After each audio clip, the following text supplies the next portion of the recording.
Өлең сөздің патшасы, сөз сарасы, қиыннан қиыстырар ер данасы. Тілге жеңіл, жүрекке жылы тиіп, теп-тегіс жұмыр келсін айналасы. Бөтен сөзбен бұлғанса сөз арасы, ол ақынның білімсіз бейшарасы.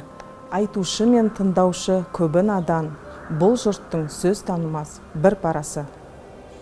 Желсіз түнде жарығай, сәулесі суда дірілдеп, ауылдың маңы тереңсай, тасыған өзен күрілдеп.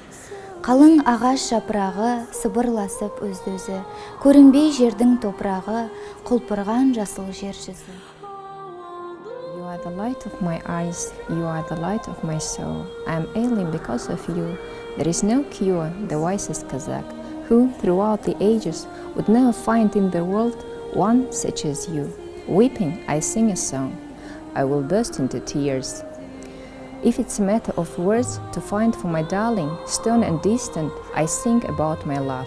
For such a long time now, I haven't hidden my feelings from you.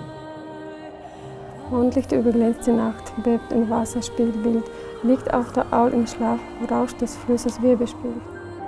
Біз жусан операциясының көмегімен өз елімізге оралған алматылықтармыз. Биылғы Абай Құнанбайұлының 175 жылдығына арналған челленджді қабылдадық.